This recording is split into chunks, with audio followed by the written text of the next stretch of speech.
اعوذ باللہ من الشیطان الرجیم بسم اللہ الرحمن الرحیم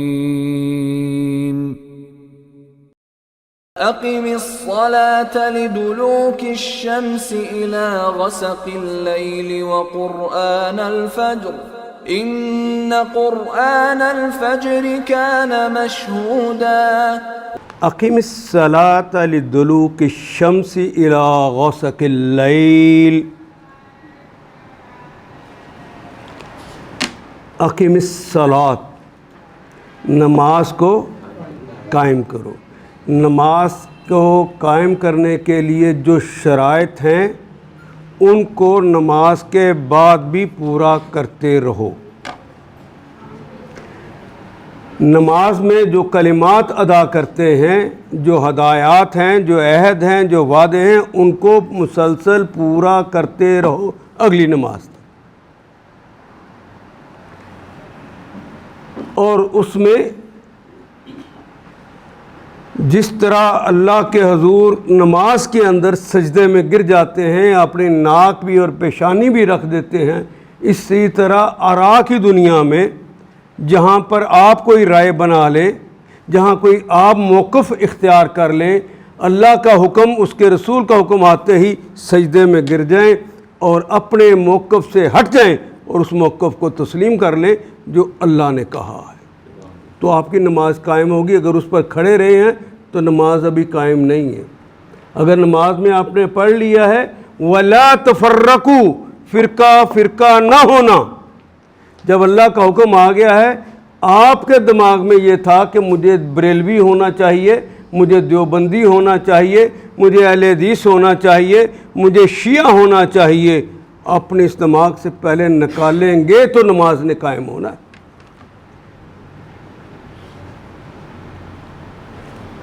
ہم پڑھا کر آگے تو چلے جائیں گے، لیکن اس کی اپلیکیشنز کون بتائے گا پھر؟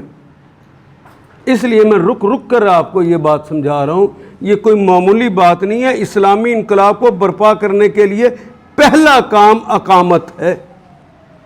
یہ اقامت صلاۃ نہیں ہوگی تو اگلے کام بھی نہیں ہوں گے۔ نماز پڑھنے سے نہیں ہوگی، میں عرض کر دوں، ہم سب نماز پڑھ رہے ہیں نا، تو ہمیں تو ترجمے کا بھی نہیں پتہ اللہ سے بات کیا کر رہے ہیں، تو کیسے کریں گے اس کو قائم؟ اقیم الصلاۃ، اچھا سلام پھیرنے تک نہیں اس کے اندر قائم رہنا، میں نے کیا کہا ہے؟ سلام پھیرنے تک نہیں رہنا، نماز کے بعد اس کو قائم کرنا ہے۔ آپ نے اس کے اندر تو ابھی عہد کر رہے ہیں، ابھی تو وعدے کر رہے ہیں، اب تو میثاق باندھ رہے ہیں، ابھی تو قائم تو اس کے بعد کرنا ہے، سلام پھیرنے کے بعد۔ دربار میں اللہ سے وعدہ کر کے آئے ہیں، دربار سے باہر نکل کے وعدہ کیا کرتے ہیں؟ رات کی آخری نماز میں اور آخری رکعت کیا کہتے ہیں؟ نَخْلَوْ وَنَتْرُكُ مَنْ يَفْجُرُكُ، صرف اس کو اپنا کے دیکھ لیجیے، اس کو قائم کر دیجیے۔ اگر آپ الگ ہو جائیں ان لوگوں کی عادات سے، ان لوگوں کی باتوں سے، ان کے موقف سے جو اللہ کے نافرمان ہیں، اور ان سے جڑ جائیں جو اللہ والے ہیں، اگر یہ معاملہ کر لیں تو کیا معاشرہ ایسے ہی رہ جائے گا جس طرح آج ہے؟ تو نہیں چینج چاہتے، اللہ تو چاہتے ہیں یہ چینج آ جائے، اللہ تو چاہتے ہیں یہ چینج آ جائے۔ یہ ساری تبدیلی اگلی آیات آپ دیکھیں گے کہ اٹھان کیسی اللہ نے بنائی ہے۔ اگر یہ مکمل نہیں ہے تو اگلی بات آپ کر ہی نہیں سکتے، آپ کے بس کا روگ نہیں ہے۔ اقیم الصلاۃ لدلوک الشمس، لام شروع میں جو آ گیا یہ کس لیے آتا ہے؟ کے لیے، یقیناً کے لیے بھی آتا ہے، لیکن اللہ میاں نے زبانوں کے اندر نیٹ ورک اتنا مضبوط بنایا ہوا ہے، آپ یہاں یقیناً کا ترجمہ کر لیں، کیونکہ یقیناً کا ترجمہ بھی اس کا ہے، تو اردو قبول ہی نہیں کرے گا، جملہ ہی نہیں بنے گا۔ زبانیں بنانا ایک بڑا کام ہے، لیکن زبانوں کے اندر یہ نیٹ ورک قائم کر لینا یہ کوئی اللہ ہی ہے جو یہ کر لے, دوسرا تو کر ہی نہیں سکتا. اس لیے اللہ نے کہا میں ہوں وہ اللہ جس نے یہ زبانیں بنائیں. جو اللہ اپنے فخر سے کہے تو اس کا کام ہے نا. تو ہم اپنی زبانوں کے حوالے سے فخر کر کے دوسرے کو نیچا کر سکتے ہیں؟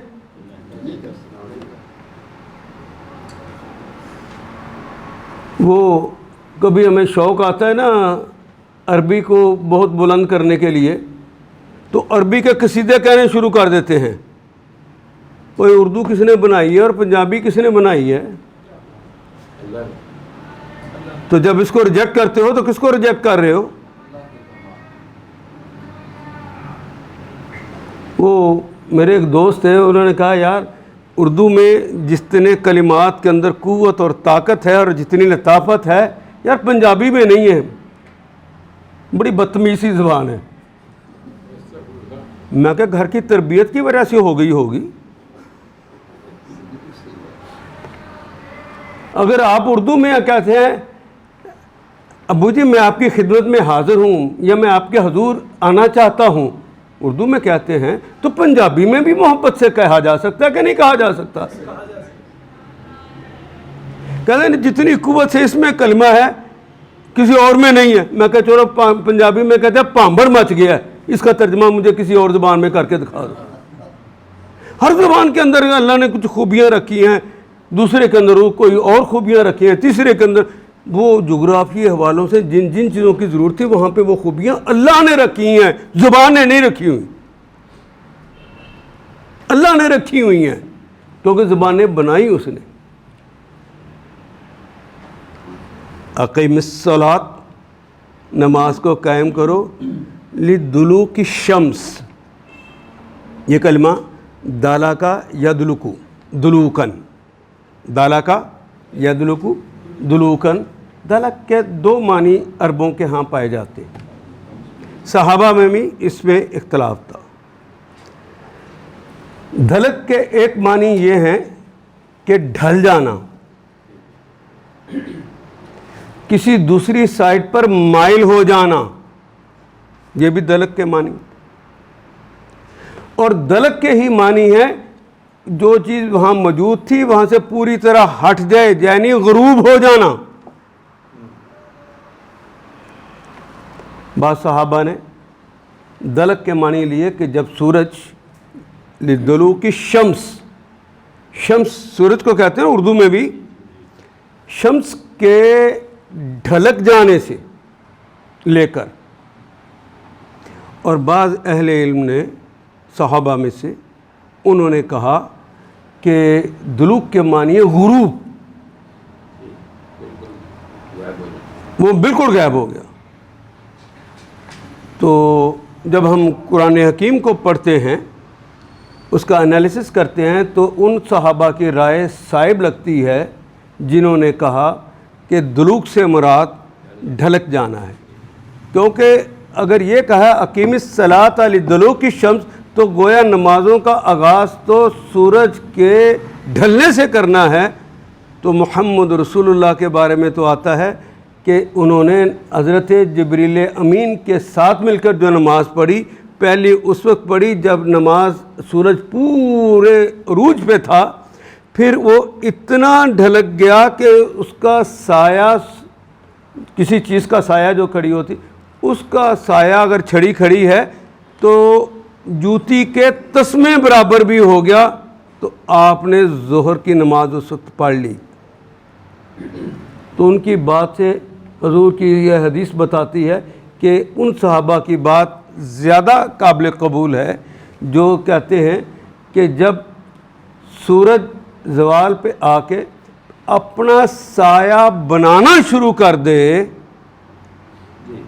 تو دلوک ہو گیا ہے. لدلوک الشمس, سورج کے ڈھلنے سے لے کر الی غسق اللیل, الی کی طرف, غسق, غسق کہتے ہیں غاسقہ غاسقہ یغسق, یہ سمع یسمع کا باب ہے. غسق کہتے ہیں رات کا سیاہ ہو جانا، گہرا ہو جانا۔ رات جو ہے پہلے جب آغاز ہوتا ہے تو افق پہ لالی آ جاتی ہے، لالی کچھ دیر رہتی ہے، 45 منٹس تو مسلسل رہتی ہے، پھر آہستہ آہستہ ڈھلتے ڈھلتے یہ سرمئی ہو جاتی ہے۔ سرمئی شام کا نام کبھی اردو میں سنا ہے؟ یہ وہ وقت ہو جاتا ہے، محبوب سے ملاقات کا بہترین وقت ہے، اور جس کا محبوب وہ ہے، بہترین ملاقات کا وقت ہے۔ یہ شامیں خوبصورت ہو جائیں گی آپ کی، ذرا اس کے دربار میں جا کے تو دیکھیے، آپ انٹرٹینمنٹ کے لیے اور چیزیں نہیں ڈھونڈیں گے، دل یہیں لگنا شروع ہو جائے گا۔ اِلیٰ غسق اللیل، رات کے اندھیرا ہونے سے، یہ رات سے مغرب کا وقت جو ہے رات ہو جاتی، لیکن ابھی سرخی ہے، شفق ہے، پھر سرمئی ہو گئی، پھر اس نے سیاہ ہونا ہے۔ جب سیاہ ہو جائے تو عشاء کا وقت شروع ہو گیا۔ میں نے بتایا 45 منٹ تو کم از کم ہے، وہ موسم کے اعتبار سے بڑھتا گھٹتا ہے۔ تو وہ جب رات اندھیری ہو جائے تو عشاء کا وقت ہو گیا، اور ہم کہتے ہیں کہ ہمارا وقت بہت تھوڑا، 45 منٹ تھوڑے ہوتے ہیں۔ تو 45 منٹ میں، گھنٹے میں، اگر آپ لوگوں کو تھوڑی دیر ٹھہر جائیں، وہ تحیۃ المسجد پڑھ لیں، وہ سنت رسول اللہ کی جو انہوں نے کبھی نہیں چھوڑی تھی وہ پڑھ لیں، تو کسی کو کوئی اعتراض ہونا چاہیے؟ کہتے ہیں وقت بڑا تھوڑا ہے، ادھر اذان ہوئی ادھر نماز شروع کر دی، اور یہی لوگ پھر رمضان آتا ہے تو فوراً نماز شروع کرتے ہیں، پھر لیٹ کیوں کرتے ہیں؟ پھر کہاں سے وقت آ جاتا ہے؟ پہلے عقائد بناتے ہیں، پھر اسلام کا حلیہ بگاڑتے ہیں، عقائد اپنے خود بناتے ہیں۔ ہونا تو چاہیے ایمانیات کی بنیاد پر آپ کے معاملات چلیں۔ ایمانیات تو یہ ہے جو اللہ کہے، جو اس کا رسول کہے۔ تم اہل علم اور اپنے ذہن سے نکلی اختراعوں کو عقیدہ کا نام دے کر تم اس کو بدل دو، کچھ وقت دینا چاہیے۔ یہ واحد جگہ ہے، آپ دیکھیں کہ تحیۃ المسجد وہ سنت ہے جو رسول اللہ صلی اللہ علیہ وسلم نے عمر بھر ایک دفعہ بھی نہیں چھوڑی۔ اتنی بڑی سنت ہو، ہم اس کے لیے وقت بھی نہ دیں، ضد ہے، اپنی اصلاح کر لینی چاہیے۔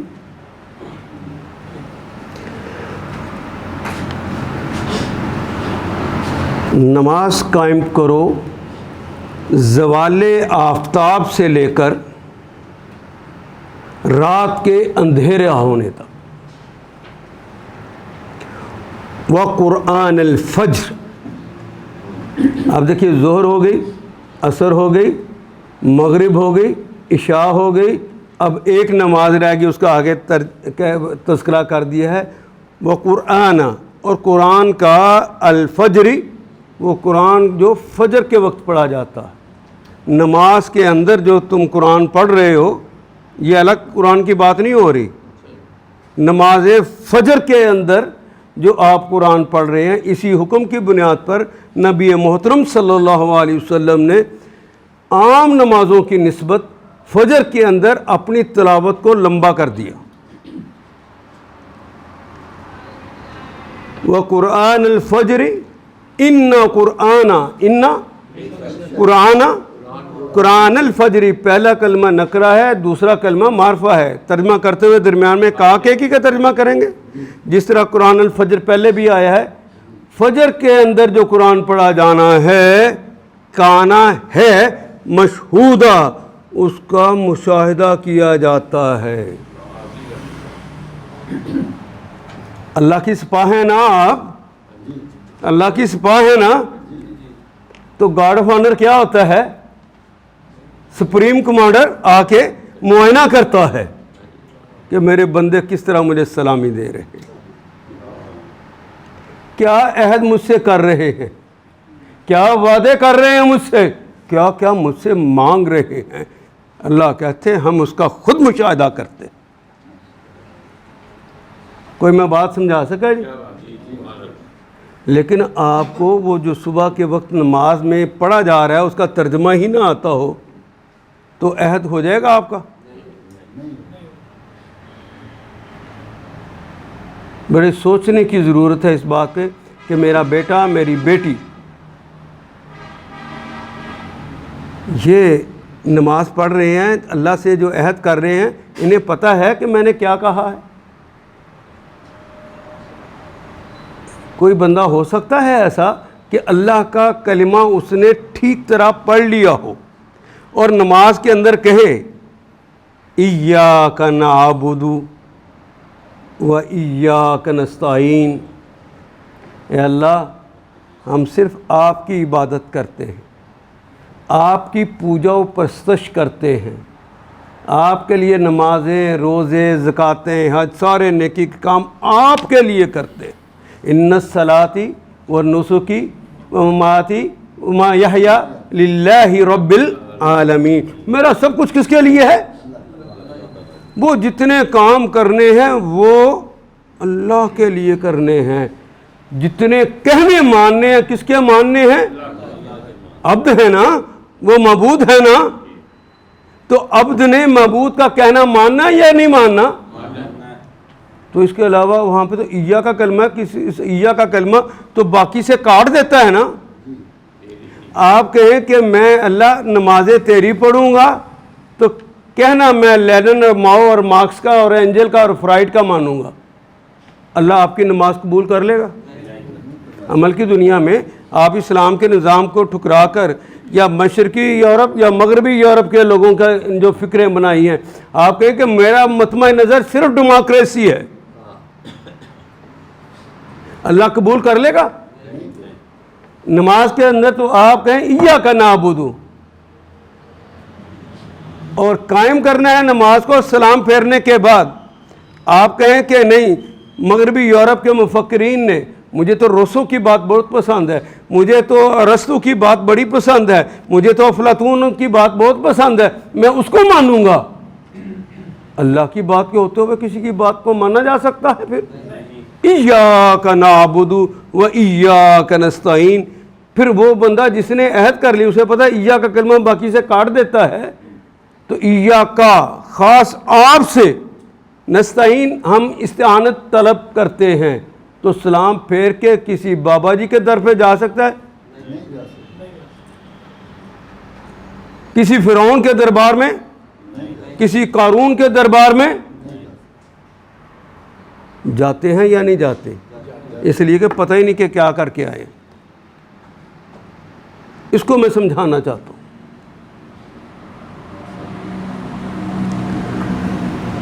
اقیم الصلاۃ لدلوک الشمس الی غسق اللیل.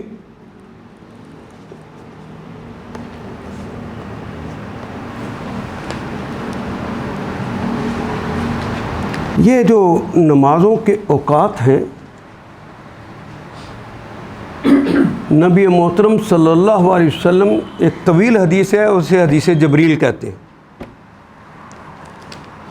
یہاں تو بتا دیا, لیکن رسول اللہ صلی اللہ علیہ وسلم کو ڈیمانسٹریشن دینے کے لیے اللہ نے بھیجا کہ محمد صلی اللہ علیہ وسلم کے ساتھ جا کے ایک دفعہ نمازیں پڑھو, تاکہ وہ امت کو ویسے ہی بتا دیں, کئی فلسفوں میں نہ پڑ جائیں.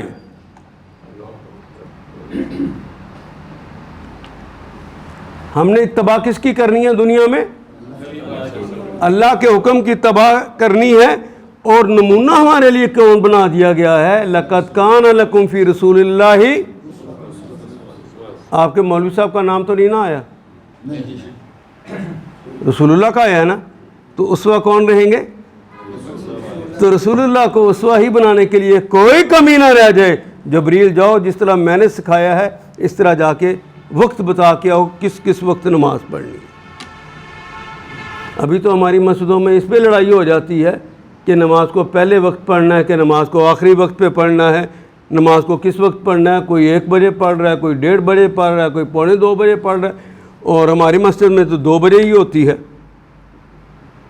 تو مختلف اوقات رکھے ہیں اور اس میں لڑتے بھی ہیں، ایسا ہے نا۔ آئیے دیکھیں حدیث جبریل ہمیں کیا کہتی ہے۔ ایک دن نبی اکرم صلی اللہ علیہ وسلم کو ڈیمانسٹریٹ کرنے کے لیے جبریل امین تشریف لاتے ہیں، اور ظہر کے وقت لدلوک الشمس یہیں سے آغاز کرتے ہیں۔ جس وقت حدیث میں آتا ہے کہ جس وقت کھڑی چیز کا سایہ،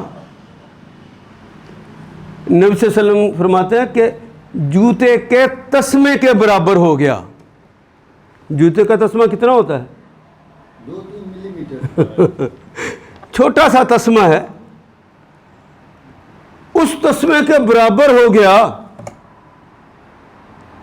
تو جبریل امین نے نماز پڑھائی اور محمد رسول اللہ نے ان کی معیت میں نماز کو ادا کیا۔ گویا ظہر کا وقت کس وقت شروع ہوتا ہے؟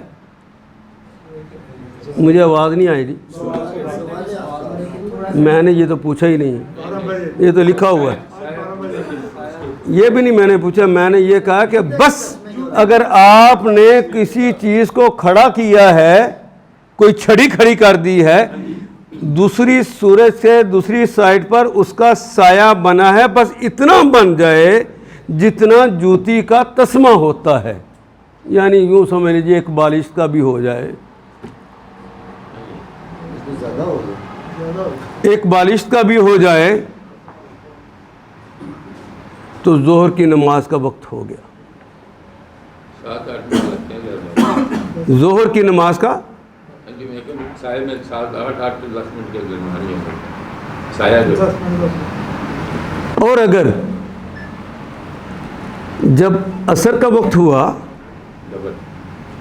جب عصر کا وقت ہوا تو نبی اکرم صلی اللہ علیہ وسلم فرماتے ہیں کہ جب اس وقت جبریل امین نے میرے ساتھ نماز پڑھائی، جس وقت جتنا وہ جسم کھڑا ہے، جتنی وہ چھڑی کھڑی ہے جس کو ہم نے دیکھنا، جتنا اس کا اپنا قد تھا اس کے قد کے برابر اگر سایہ ہو گیا ہے تو اس وقت آپ کو نماز عصر پڑھا دی گئی۔ گویا نماز عصر کا ٹائم اللہ کے اعتبار سے شروع ہو گیا ہے۔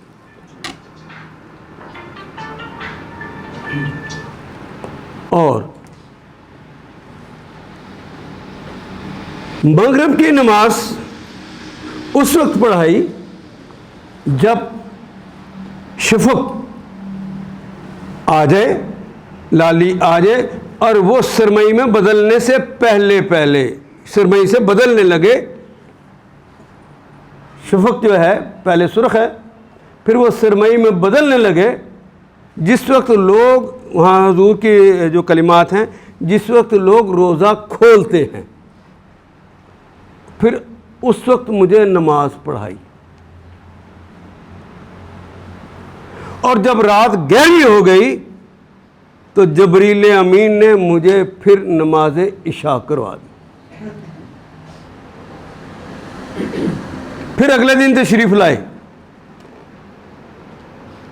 تو ظہر کی نماز اس وقت پڑھائی جس وقت چھڑی کا سایہ اس کے اپنے قد کے برابر ہو گیا۔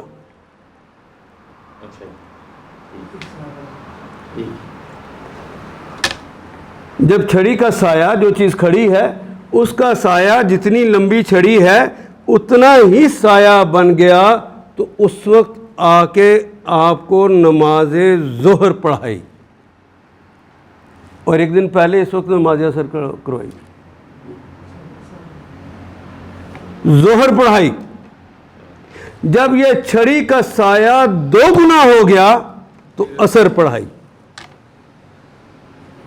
پھر اسی طرح شفق جب ڈھلنے لگی تو مغرب پڑھائی، اور رات گہری ہو گئی تو غسق جب زیادہ گہری ہو گئی تو اس وقت جا کے پھر عشاء پڑھا دی۔ 2 دن کی اس ڈیمانسٹریشن نے بتا دیا کہ پہلے دن کا وقت شروع ہو گیا ہے، دوسرے دن کا وقت ختم۔ پہلی نماز کا وقت شروع ہو گیا ہے،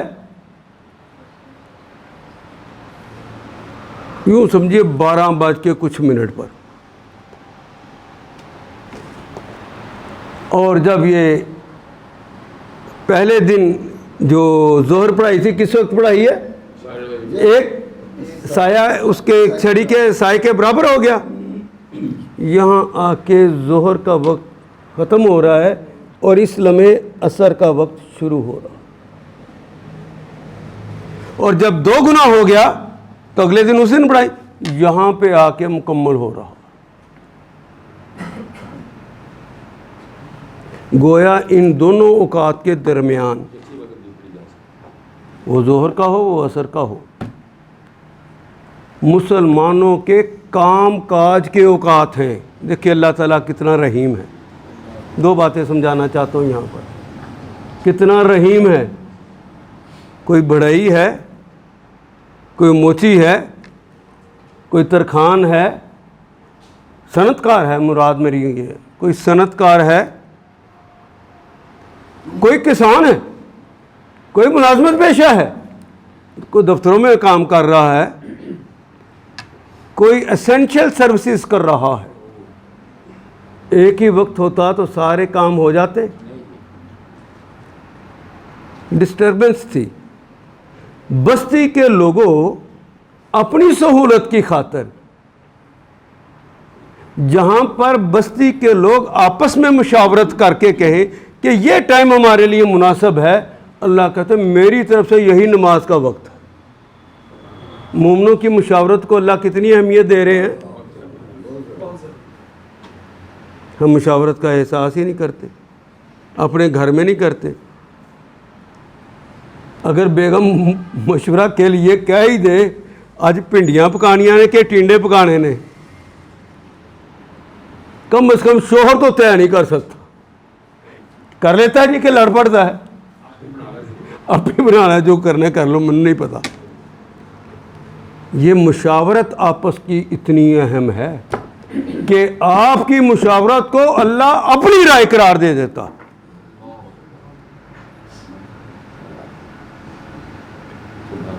اور کسی کی رائے کو پھینکا جا سکتا ہے۔ میں پی ایچ ڈی ہوں، یہ تو میٹرک بھی نہیں ہے، کسی کی رائے کو پھینکا جا سکتا ہے؟ اسی طرح بیعت اور ووٹ کو بھی نہیں پھینکا جا سکتا، وہ پڑھا لکھا ہے وہ ان پڑھ، ووٹ کو بھی نہیں روکا جا سکتا، وہ پڑھا لکھا ہے وہ نہیں پڑھا لکھا۔ شعور اس کو اللہ نے دیا ہے، قرآن حکیم نے اسے شعور دیا ہے۔ قرآن کا نام فرقان ہے، فرق کر دیتا ہے حق اور باطل میں۔ اپنی بیٹی کی شادی کرنی ہو ہر ایک کے ہاتھ میں پکڑا دیتا ہے کہ سوچ سمجھ کے پکڑاتا ہے؟ کاروبار کے لیے فیصلہ جب کرنے لگتا ہے کہ میں نے کیا کام کرنا ہے، سوچ سمجھ کے کرتا ہے کہ ایسے ہی کر لیتا ہے؟ تو اس کے پاس کون سی، اس نے MBA پہلے کیا ہوا تھا،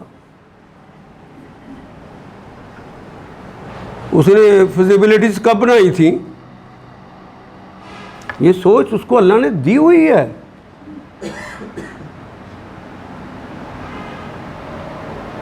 تو مشاورت کا ہم تو گھر کے اندر عورتوں کے دماغ ہی نہیں ہوں، یہی کہتے ہیں، اور بھی کچھ کہتے ہیں۔ نہیں، مشاورت میں برابر ہے،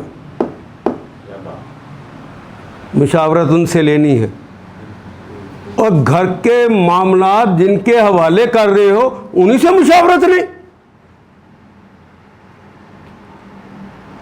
کسی وقت چھوٹا بیٹا بھی عقل کی بات کہہ لیتا ہے یا نہیں کہہ لیتا؟ تو مشاورت میں شامل ہونا چاہیے کہ نہیں؟ عمر کا آپ کو نہیں سمجھ آتی. عمر بن عبدالعزیز امیر المومنین ہو گئے. تہنیت کے لیے، مبارکباد دینے کے لیے مختلف وفود آ رہے ہیں. ہر وفد کا سربراہ اپنے وفد کے نام پر گفتگو کرتا ہے. تو ایک قبیلہ آیا، اس کے سربراہی کر رہا تھا ایک 10 سال کا بچہ.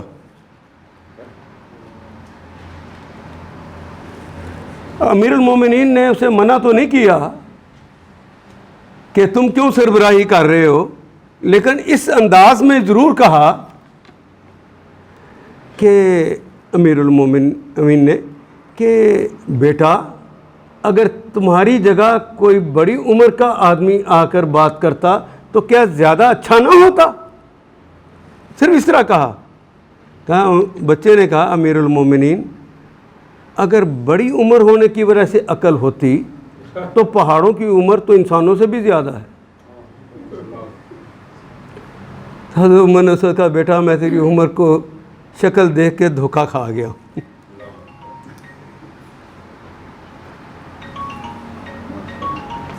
کوئی بات سمجھا سکا کہ نہیں جی؟ تو یہ جو ٹائم طے کرنا ہے آپس کی مشاورت سے کر لینا، اور اس کے بعد اس بات پہ لڑا جا سکتا کہ نماز کو اس وقت پڑھنا چاہیے اور اس وقت نہیں پڑھنا چاہیے.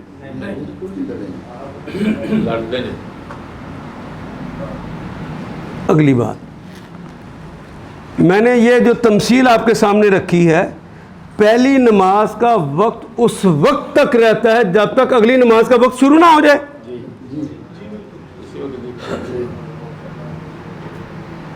پہلی نماز کا ظہر کا وقت اس وقت تک رہنا ہے جب تک سایہ نہیں جی، ایک وہ تو آگے جا کے کہا ہے نا، قد کے برابر، یہاں سے شروع ہو گیا ہے، یہاں تک ظہر کا وقت ہے.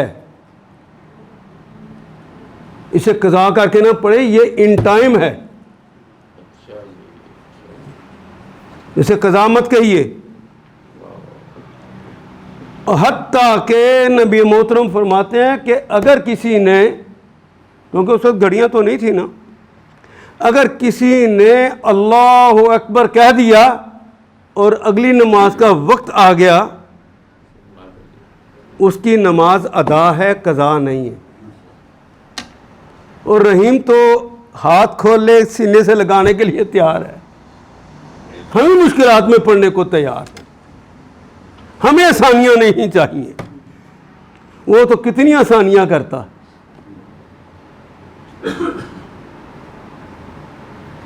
ہاں کہا ہے کہ مومنو، نماز جو پڑھنی ہے وہ قائم کرنے کے لیے پڑھنی ہے تو منظم ہو کے پڑھنی ہے کہ الگ الگ؟ مرد ہے تو مسجد میں، عورت ہے تو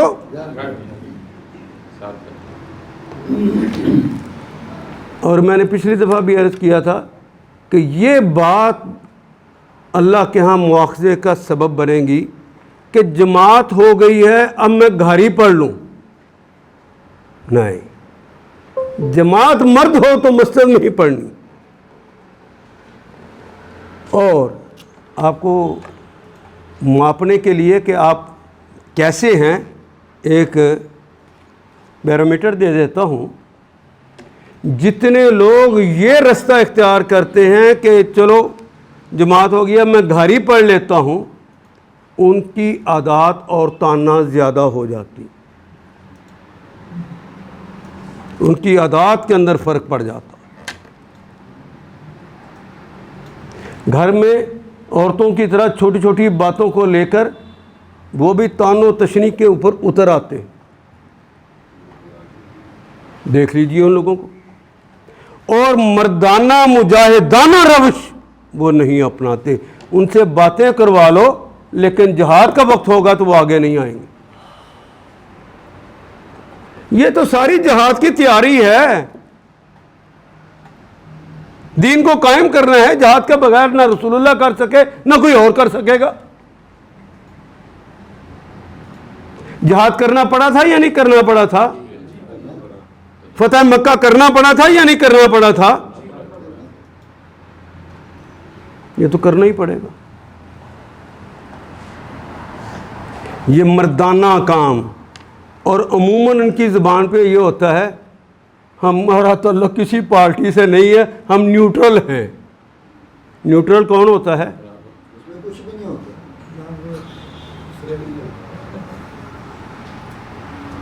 بس میں نے ڈیش لگا دی ہے. جس کی یہ عادت ہے سمجھ لیں کہ وہ وہی ہے. مرد بنو مرد.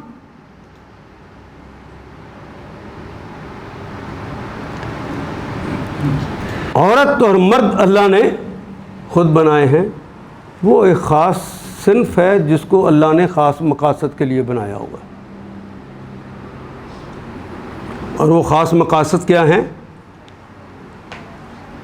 کہ تحقیق کا کام. جتنا آدمی یکسو ہوتا ہے اتنی عمدہ تحقیق کر لیتا ہے. یکسوئی ہی رستے کی رکاوٹ بنتی. اگر یکسوئی نہ ہو تو رستے میں رکاوٹ آتی ہے, وہ تحقیق کا کام نہیں کر سکتا. تو ان مخنث حضرات کے ذمہ تو امت کے ضرورت کی چیزوں کے اوپر تحقیق کر کے ان کے لیے راہیں بنائیں. اور جب ان مردوں اور عورتوں کی عقلوں پہ پردے پڑ گئے, اللہ سے رہنمائی لینے کی بجائے انہوں نے بازاروں میں سے نچوانا شروع کر دی. میں کوئی بات سمجھا سکا کہ نہیں جی؟ نہ مرد اتنا یکسو ہوتا ہے نہ عورت اتنی یکسو ہوتی ہے جتنا یکسو وہ مخنث ہوتا ہے. کوئی طلب ہی نہیں ہے, پڑھتے پڑھتے دماغ کہیں اور جاتا ہی نہیں. جہاں سوئی لگی ہوئی ہے اس نے اسی کی تحقیق کرتے رہنا ہے.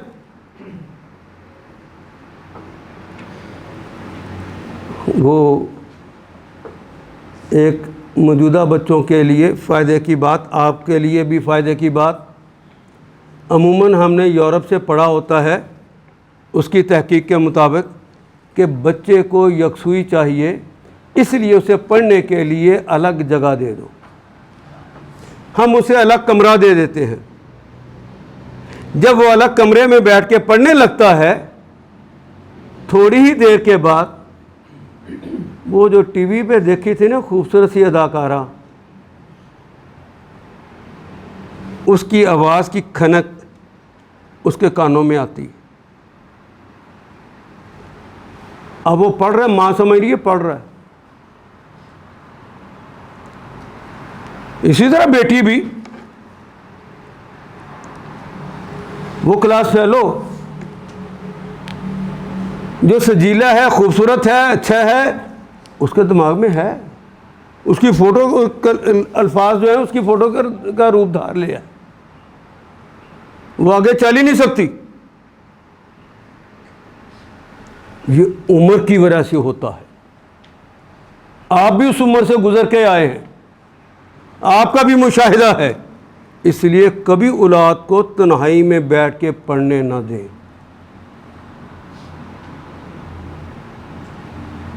پہلے تو جب کتابیں پڑھنے کا ذوق تھا, اب تو وہ کتابیں پڑھنے کا ذوق ہی نہیں رہا. بچہ فزکس کی کتاب کھولے ہوئے ہے, اماں سمجھ رہی ہے, ابا سمجھ رہا ہے, فزکس پڑھ رہا ہے, وہ ابن صفی کا ناول پڑھ رہا ہے, وہ رضیہ بٹ کے ناول پڑھ رہا ہے. اور جو ہی کوئی کمرے میں داخل ہوا اس ناول کو نیچے کیا, پھر فزکس کی کتاب اوپر آ گئی. میں کوئی بات سمجھا بھی سکا ہوں کہ نہیں؟ اپنے گھروں میں ٹین ایجر بچوں کو کبھی بھی, جن کے جذبات کے اندر انقلاب ہوتا ہے, ان بچوں کو تنہا بیٹھ کر موقع مت دیں. یہ آپ کے سامنے رہیں, آپ وہاں سے گزرتے رہیں, آتے جاتے رہیں, ان کو اپنی بہن بھی نظر آتی رہے, اپنا بھائی بھی نظر آتا رہے, اپنا ابو بھی نظر آتا رہے, اپنی امی بھی نظر آتی رہے. عزت وقار کے سارے معاملات ان کے سامنے رہنے چاہیے. آج میں کسی کی بہن کو اپنے خوابوں میں دیکھوں گا، اپنے خیالوں میں دیکھوں گا، کوئی میری بہن کو بھی دیکھے گا، غیرت پیدا ہو جائے گی۔ لیکن یہ سامنے نہیں ہوں گی، غیرتیں مر جاتی ہیں۔ لذت غیرت کو مار دیتی، لذت غیرت کو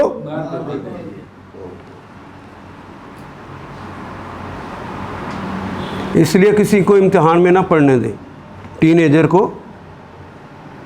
اپنے سامنے پڑھائیں، اور اسے پتہ ہونا چاہیے کہ میرا ابو میرا امی میری نگرانی کر رہے ہیں۔ کانفیڈنس کے نام پر یہ حرکت نہ کرنا کہ وہ موبائل کے اندر چیٹنگ کر رہی ہے، چیٹنگ کر رہا ہے، اور تم کہو کہ مجھے پورا کانفیڈنس ہے میری بیٹی ٹھیک کر رہی ہے۔ جب وہ بھاگ جاتی ہے، ویسے بھاگ کے نہیں جاتی، جاتی آرام سے ہے، بلکہ ہو سکتا ہے گھر کا صفائی ہی کر جائے۔ صفایا تو ہو ہی جاتا ہے جب عزت نیلام ہو جائے۔ میں کوئی بات سمجھا سکا کہ نہیں؟ بیٹے کی عزت اور بیٹی کی عزت اسلام کی نگاہ میں ایک ہے۔ بیٹی ہماری اگر ہمسائے کے بارے میں سوچنا شروع کر دے تو ہمیں دکھ ہوتا ہے، اسے مارنے لگ جاتے ہیں۔ بچہ ہمسائے کے بارے میں سوچنے لگے تو ڈانٹنے کا انداز بیوقوف ہنج نہیں کریدا، اسے سمجھاتے بھی اس طرح ہیں، غصہ ہی نہیں آتا۔ عصمت لڑکے کی ہو یا لڑکی کی ہو، اسلام کی نظر میں عصمت ہے، اس کی حفاظت ہونی چاہیے۔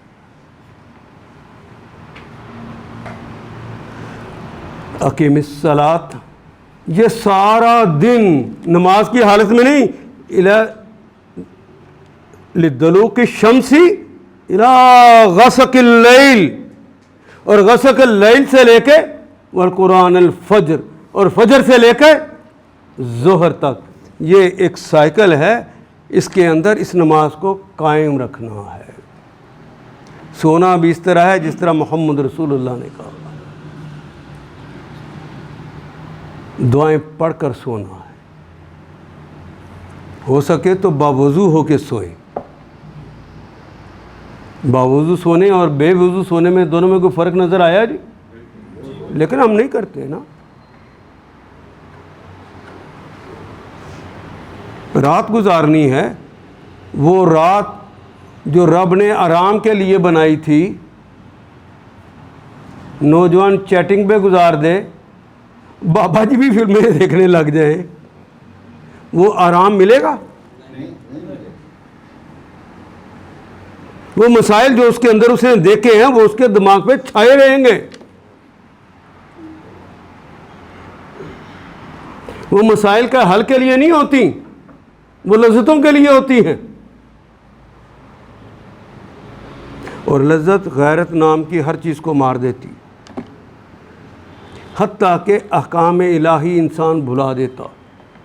یہ لذت بڑی خطرناک چیز۔ یہ جو روزہ بھی ہے نا، اللہ کو پتہ ہے کہ دو چیزوں کے ذریعے آزمائش کرتا ہے روزے میں۔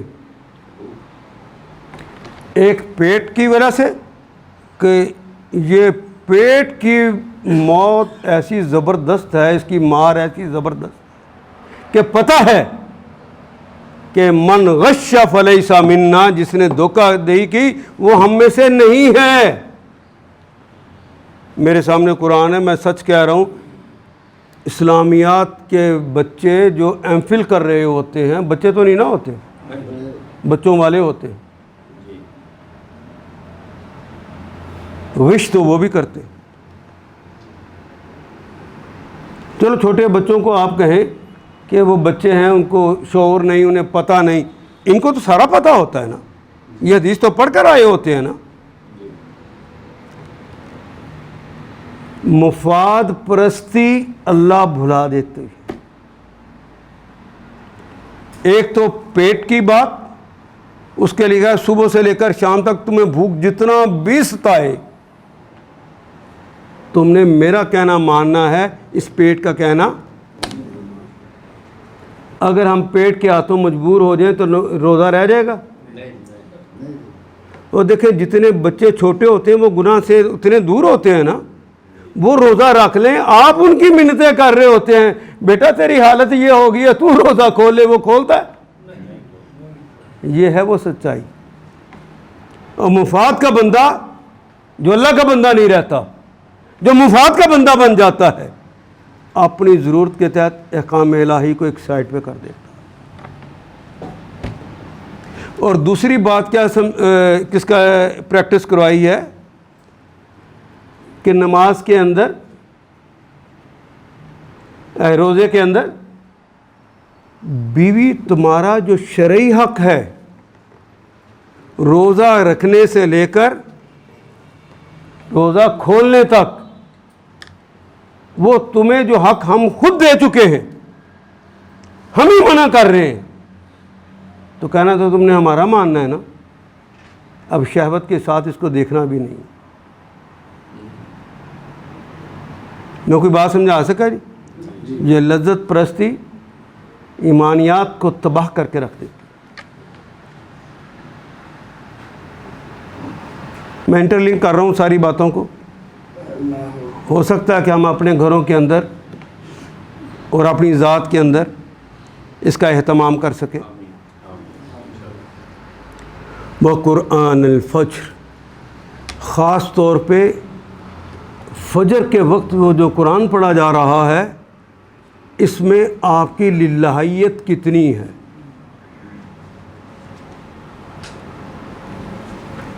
اگر آخرت کے سخت وعیدوں کی بات ہو رہی ہے تو تمہارے جسموں میں کوئی ارتعاش ہو رہا ہے، ہم اس کا مشاہدہ کر رہے ہیں۔ میری محبت کی باتیں ہو رہی ہیں تو تمہارا دل بلیوں اچھل اچھل کے میری محبت کے لیے تڑپ رہا ہے، ہم مشاہدہ کر رہے ہیں۔ تم نے عہد باندھا ہے تو تم نے صرف پڑھا ہے یا اس کے اوپر فیصلہ بھی کر لیا کہ آئندہ میں ایسا کروں گا؟ ہم مشاہدہ کر رہے ہیں۔ مشاہدے تو ساری نمازوں کے ہوتے ہیں، لیکن صبح کے وقت پوری یکسوئی ہے، اس وقت تمہارے مشاہدے کو ہم دیکھتے ہیں۔ کام سے تم نکلے ہو، کسان ہو، تم صنعت کار ہو، تم اپنے باس کی گالیاں شالیاں سن کے دفتر سے ظہر کی نماز پڑھنے لگ گئے ہو، اس وقت کئی کیفیات ہو سکتی ہیں، ہم اس وقت تمہیں چھوڑیں گے، لیکن یہ فجر کے وقت تو ہم ضرور دیکھیں گے۔ تو پھر اس کا خاص اہتمام کرنا چاہیے کہ نہیں؟ اور مولوی صاحب تھوڑی سی لمبی کوئی آیات کیا پڑھ لیں، نماز میں بھی کبھی اس کو طرف دیکھ رہے ہوتے، کبھی اپنی گھڑی کی طرف دیکھ رہے ہوتے۔ مولوی صاحب نے آج لگتا ہے تراویح پڑھا کے چھڑنی ہے، یہی جملہ ہوتا ہے جی۔ دل کیوں نہیں لگا؟ اس بات کی سمجھ ہی نہیں ہے کہ وہ کیا پڑھ رہے ہیں اور ہم کیا سن رہے ہیں۔ پہلی بات، مفاد پرستی اور لذت پرستی میں کتنے ڈوبے ہوئے ہو، ہم اس کو تولتے ہیں۔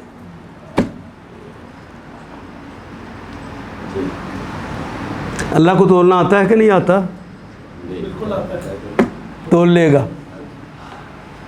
پوری یکسوئی کے ساتھ آئے ہوئے ہو نماز پڑھنے کے، یہاں کوئی دباؤ نہیں ہے۔ اس دوران سجدے لمبے کرنے چاہیے یا نہیں چاہیے؟ مولوی صاحب سجدہ لمبا کر لیں تو پوچھے اپنے دل سے کیا ہوتا ہے؟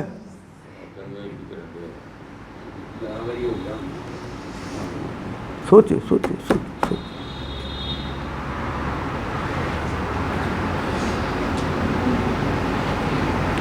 امام کو کہا ہے کہ تم نے بوڑھوں کا خیال رکھنا ہے، تو میں نے دیکھا کہ بوڑھے تو سجدے میں دیر لگا دیتے ہیں، بلکہ ان سے ہلا بھی کم جاتا ہے۔ یہ جوان جو ہے اس کو کوئی آفت آئی ہوئی ہے، یہ نماز میں زیادہ دیر رہنا ہی نہیں چاہتا۔ بیوی سے پیار ہو جائے تو اس کی باتیں سننے میں، اس سے باتیں کرنے میں انہماک بڑھتا جاتا ہے نا۔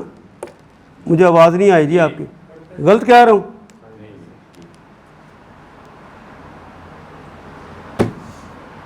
میں نے کہا اگر محبت ہو جائے تو، اور محبت نہ ہو تو پھر بھی اسے باتیں کرنے کو جی چاہتا ہے.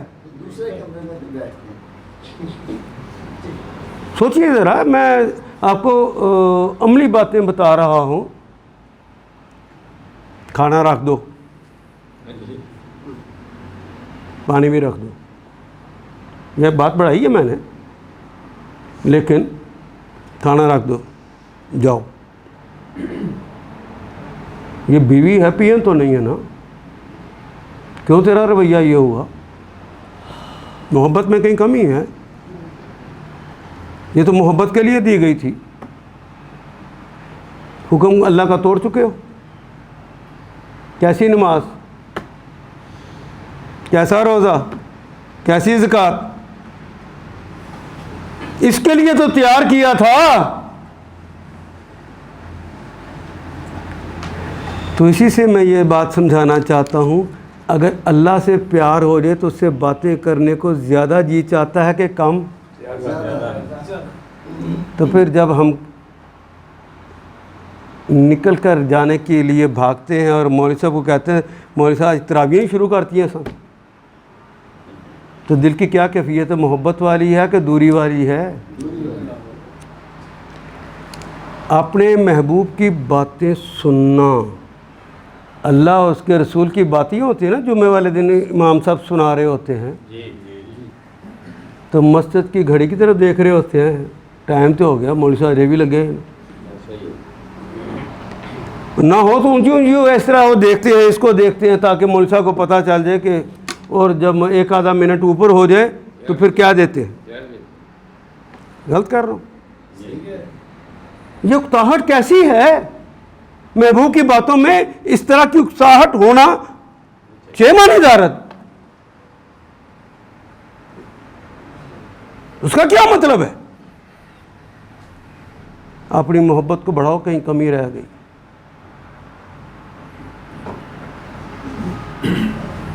میں کوئی بات سمجھا سکا جی؟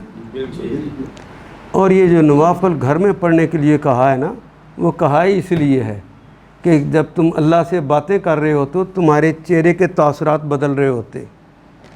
یہ مسجد میں کرو گے تو اس کے مختلف معنی بن جائیں گے. تم گھر میں تنہائیوں میں کرو، کبھی سجدے میں پڑے ہی رہ گئے ہیں، مسجد میں کرو گے کئی باتیں بنیں گی. گھر میں اکیلے اس کے مزے لوٹ لو وہ مزے. وہ تو پیار بانٹنے کو آیا ہوا ہے، ہم ہی نہ لیں تو محرومیاں ہماری ہو جائیں. ان قرآن الفجر کان مشہودا. اور ہاں، وَمِنَ اللَّيْلِ فَتَهَجَّدْ بِهِ نَافِلَةً لَكَ عَسَىٰ أَن يَبْعَثَكَ رَبُّكَ مَقَامًا مَحْمُودًا. وَمِنَ اللَّيْلِ، یہ 5 تو میں نے فرض کر دیے نا نمازیں، یہ تو کرنی ہی کرنی ہے. جبریل امین کے ذریعے وقت بھی بتا دیا ہے، پہلا وقت بھی بتا دیا اور آخری بتا دیا ہے. اور جن کا عشق زیادہ ہو گیا ہے،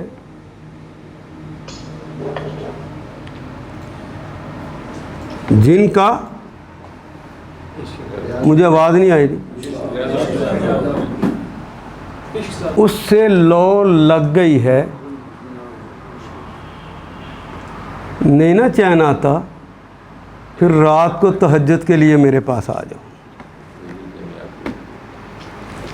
وہ من سے اللیلی، من کا مطلب سے بھی ہے، من کا مطلب میں بھی ہے. رات میں، اللیل رات میں، فتہجد. تمہیں نیند بڑی پیاری ہوتی ہے نا؟ نیند پیاری ہے کہ میں؟ یہ سوال تھوڑا سا مشکل ہو گیا. تو پھر اس پیاری نیند کو توڑ کر، جو نیند کو توڑ کر نماز پڑھی جاتی ہے، اسے تہجد کہتے ہیں. فتہجد بہی، اس کے ساتھ. کس کے ساتھ؟ قرآن کے ساتھ تہجد پڑھو. قرآن جو ہے وہ گفتگو کا نام ہے، وہ راز و نیاز ہے، وہ عہد و پیمان ہے. تو پھر مجھ سے باتیں کرو، لمبی باتیں کرو تہجد کے اندر. گننے نہ شروع کرو کتنے نفل ہو گئے ہیں. ایک ہی رکعت کے اندر جتنی باتیں کر سکتے ہو وہ کر ڈالو. تم 2 ہی پڑھے ہوں گے، تم نے 4 ہی پڑھے ہوں گے، ممکن ہے، ممکن میں 8 والوں سے بھی زیادہ تمہیں پیار کروں گی. اس انداز سے میں تو پڑھو. گنتی پوری نہیں کرنی، محبت کی منزلیں طے کرنی ہیں.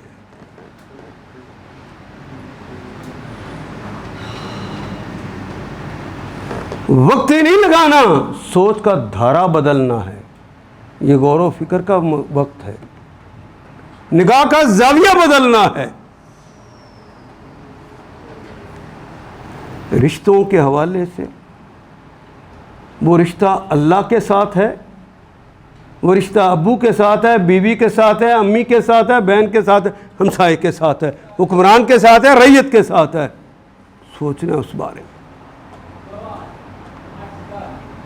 کیا یہ تعلق اس طرح میں بنا چکا؟ آج کا پورا دن رات تہجد ہے نا، عشاء بھی پڑھ لی ہوئی ہے. کیا رب سے وہ تعلق رہا؟ کیا بیوی سے وہ تعلق رہا؟ بچوں سے وہ تعلق رہا؟ ان کی میں نے نگرانی کر لی، ان کی نگہبانی کر لی، ان کی میں نے تربیت کر لی، ان کی سوچ کو ٹھیک کر لیا؟ غور فکر تو کرو نا اس پر. تہجد تو اس لیے ہے اپنی عزیز ترین نیند. رات ہم نے تمہاری اس آرام کے لیے بنائی ہے، نیند آرام دیتی ہے. اور دن کے وقت جتنا مرضی سو لے، دن کو وہ سکون، جسم کو وہ سکون ملتا ہے؟ یہ رات ہے، اس کے اندر تم ہماری محبت میں اٹھو. محبت ہو جائے تو اٹھنا آسان ہوتا ہے، نہ ہو تو سمجھ لیجئے محبت میں کہیں کمی ہے. پیرامیٹر سے آج دے رہا ہوں تو اس کو آپ استعمال کریں. وَمِنَ اللَّيْلِ فَتَهَجَّدْ بِهِ نَافِلَةً، بطور نفل. 2 زبریں آ گئی ہیں نا آخر پہ، تو 2 بطور نفل. نفل کہتے ہیں زائد نسل. یہ جو اصل میں پیچھے 5 نمازیں کہی ہیں، ان سے زائد پھر یہ نوافل ادا کرو، بطور نفل ان کو پڑھو. لکا، آپ کے لیے. بعض اہل علم نے کہا کہ تہجد یہاں اس کے معنی یہ ہیں کہ جو لکا کا کلمہ آیا ہے رسول اللہ کو خطاب کر کے کہا ہے، اس سے مراد یہ ہے کہ یہ 5 نمازیں تو سارے مسلمانوں پہ فرض ہیں، اور یہ تہجد زیادہ تمہارے لیے فرض ہے. میں کوئی بات سمجھا سکا جی؟ تو جو میں نے اسلامی لٹریچر میں آج تک پڑھا ہے وہ یہ، جو اقامت دین کی بات کرنا چاہتا ہے، اگر وہ کہے میں تہجد نہ پڑھوں اور میں اپنے لوگوں کو اکٹھا کر کے اللہ کی بات ان تک پہنچا دوں گا، اس سے بڑا کوئی جھوٹ ہی نہیں، ممکن ہی نہیں. اس کو رات اٹھ کر اپنی بے بسیوں کا اظہار اس کے حضور کرنا ہے کہ مجھے تو بولنا نہیں آتا، مجھے تو سمجھانا نہیں آتا. لوگوں کے دل تو اللہ آپ کی 2 انگلیوں کے درمیان ہے نا، ساری قدرتیں تو آپ رکھتے ہیں نا. میں تو اپنی استطاعت کے مطابق چند جملے کہوں گا، لوگوں کے دلوں کو بدل دینا. یہ تہجد کے وقت اس سے مانگو. مائیں پوچھتی ہیں کہ میرا بچہ نافرمان ہے، کوئی وظیفہ بتا دو. تو بھری مجلس میں وظیفہ بتا رہا ہوں، رات کو کسی وقت اٹھ کر 2 نفل پڑھ لو. اور رب کے حضور یہ باپ بیٹا جو بھی ہے، میں سب کے لیے بات کر رہا ہوں، 2 رکعت پڑھ لو حاجت کے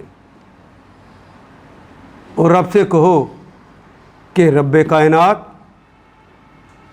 میں مجرم ہوں، میں مجرمہ ہوں، مجھے پتہ ہے اس بچے کی تربیت مجھ پر فرض تھی، جوانی میں اپنے کاموں میں مصروف رہا، مصروف رہی،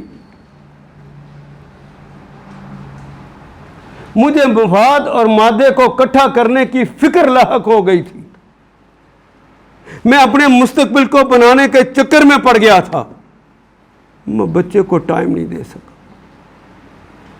غلطی تو میری ہے، بچپن میں اس کی تربیت کرنی چاہیے تھی، میں نے نہیں کی، رب مجھے معاف کر دے، پہلے میری غلطی،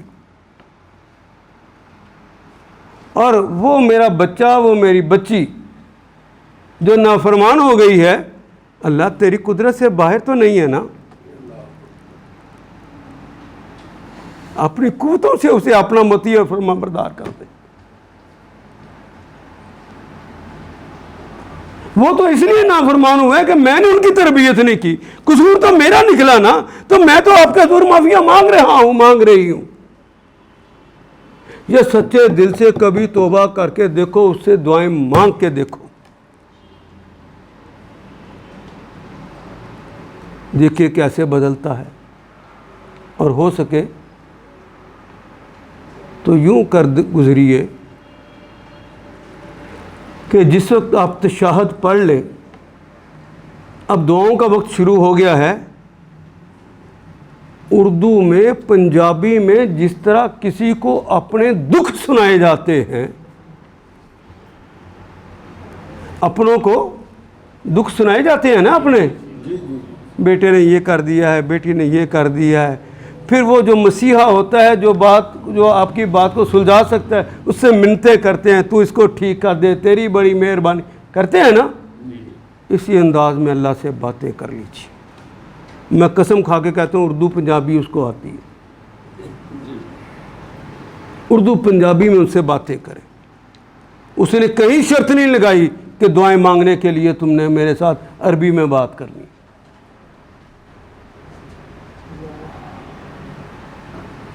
آپ کی نماز تشہد پہ مکمل ہو چکی ہے، آگے دعائیں ہیں۔ لا یکلف اللہ نفسا، تمہاری استطاعت نہیں عربی میں دل کی بات کھول کے بیان کرنے کی، تو اسے اردو آتی ہے، پھر دل کی باتیں کھول کھول کے اس کے سامنے اپنے دکھڑے رکھو، اسے اپنا غم گسار سمجھو، اپنا دکھوں کا بانٹنے والا سمجھو، اسے اپنا سمجھو۔ جو اپنا ہوتا ہے اسی کے سامنے تو دکھ بیان کیا جاتا ہے، کبھی غیر کے سامنے بھی کیا جاتا ہے۔ ہم باقی لوگوں کے سامنے کر لیتے ہیں، جو اپنا ہے اسی کے سامنے تو کرتے نہیں۔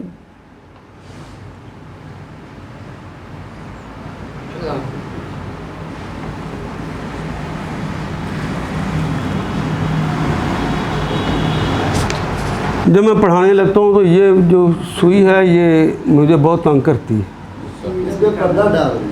پردہ ڈال، میں نے اگلی کلاس پڑھانی ہوتی ہے۔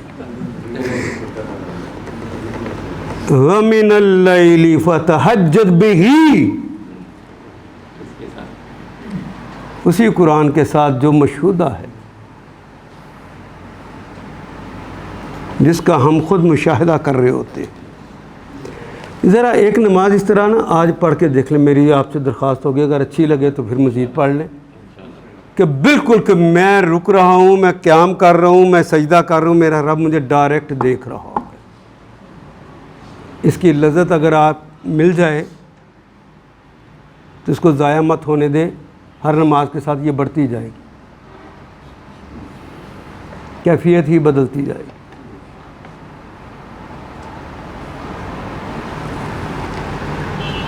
وَمِنَ اللَّيْلِ فَتَهَجَّدْ بِهِ نَافِلَةً لَكَ، عسا ممکن ہے، ان کہ یب عسا کا یہ فعل مضارع کی علامت، اور مبعوث کرنا تو اردو میں بھی کہتے ہیں نا، اللہ نے حضور صلی اللہ علیہ وسلم کو مبعوث فرمایا، کسی مقام پہ کھڑا کر دیا۔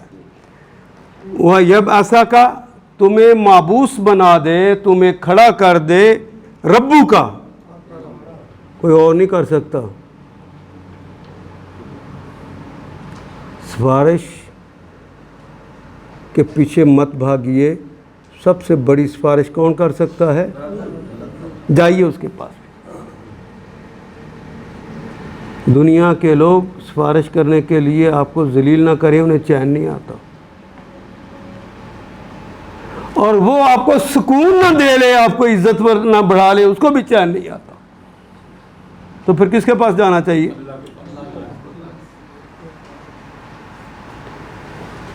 اب ایسا کا کہ وہ تمہیں معبوس کر دے ربو کا, تمہارا رب. رب نکرہ ہے, کاف ضمیر معرفہ ہے, ترجمہ کرتے ہوئے درمیان میں کیا کریں گے؟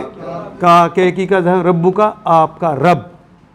مقامن, کوئی مقام دے دے, محمودہ جو تعریف کیا جانے والا ہو,